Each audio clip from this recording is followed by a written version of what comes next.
Serial ध्रुव तारा में महावीर और ध्रुव सबसे छुप छुपाकर आए हैं गुप्त जगह पर, जिसके बारे में सिर्फ राजघराने के लोगों को ही है पता।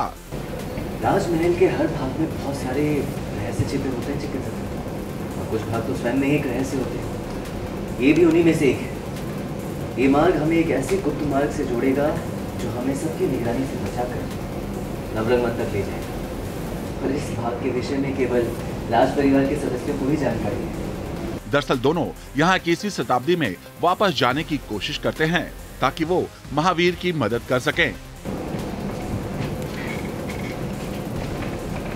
लेकिन तभी सेनापति उन पर अटैक कर देता है, जहाँ महावीर हो जाते हैं घायल।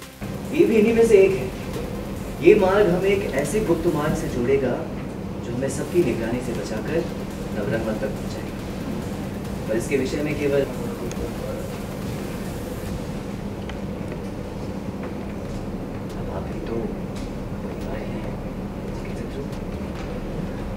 वहीं दूसरी तरफ सीरियल की कहानी में आया ट्विस्ट, जब तारा ने सेनापति को अपने चक्रम से कर दिया घायल, लेकिन वो सेनापति को देख नहीं पाती। एक्चुअली ये जो सीन है, इसमें क्या हुआ है कि राजकुमारी के द्वारा सेनापति के हाथ पर, कंधे पर चोट लग जाती है। वो एक चक्रम फेंकते हैं और वो चक्रम आकर उनके कंधे पर वापस वो रिटर्न फेंकती हैं और वो लग जाता है, जिससे उसमें घाव बन जाता है, वहाँ से ब्लीडिंग हो रही होती है।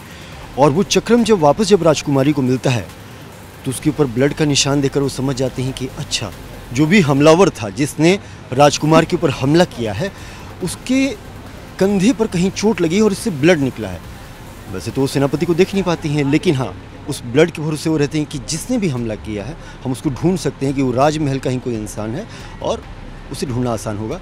तो इस ब्लड को और इस घाव को हम लोग छिपाने का प्रयास कर रहे हैं राजा से, राजकुमारी से या राजकुमार से, ध्रुव से और बाकी सभी लोगों से जो पॉजिटिव में चल रहे हैं। तो ये है कहानी फिलहाल। तो उनको चोट लगती है और मतलब रात में हमला करते हैं सेनापति जी, ऐसा है। वहीं इसी बात को लेकर महाराजा सेनापति के कक्ष में आते हैं और वो राजवैद्य को सेनापति के कक्ष में देखकर पूछते हैं सवाल कि तुम आखिर यहाँ क्या कर रहे हो।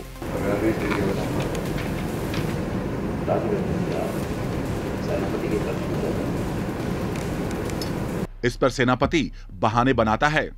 आप निश्चिंत रहिए महाराज, वो अपराधी जो भी है हम उसे लाकर आपके चरणों में डाल देंगे। तभी महाराज सेनापति को लगाते हैं फटकार।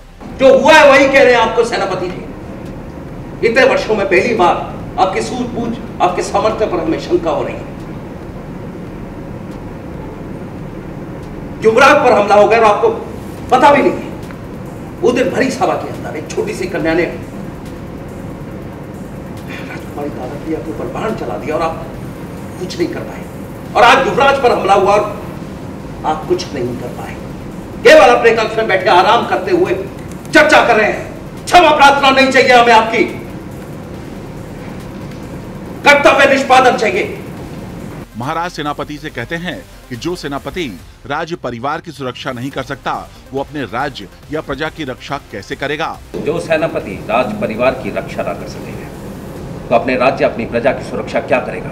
महाराज क्षमा कीजिए, इतने वर्षों तक सेनापति जी ने राज्य की सुरक्षा में सहयोग दिया है। एक छोटी सी चूक के कारण उनकी नियत और कर्मठता पर प्रश्न उठाना उचित नहीं होगा महाराज। वहीं इसी दौरान जब सेनापति के कंधों से खून निकलता है तो राजवैद्य तो उसे चुपके से छुपाने की कोशिश करता है ताकि महाराज की उस पर नजर ना पड़े। वहीं महाराज सेनापति को आदेश देते हैं कि जिस किसी ने महावीर पर हमला किया है उसे ढूंढकर हमारे सामने ले आओ, और फिर वहां से चले जाते हैं। जिस किसी ने भी ये किया है उसे ढूंढकर सेनापति हमारे सामने पेश किया जाए। इसके साथ ही सीरियल की कहानी में दिखा एक और ट्विस्ट, जब ध्रुव तारा और महारानी के साथ मिलकर 17वीं शताब्दी में मटके की मदद से लाइट्स बनाने की कोशिश करता है।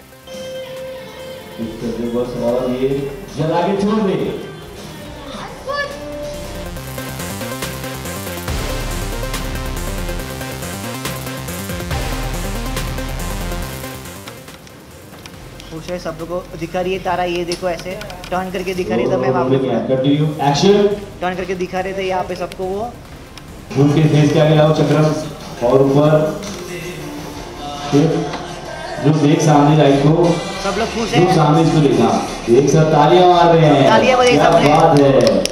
और फिर फाइनली ध्रुव हो जाता है अपने प्लान में कामयाब। और फिर क्या हुआ आप खुद देख लीजिए।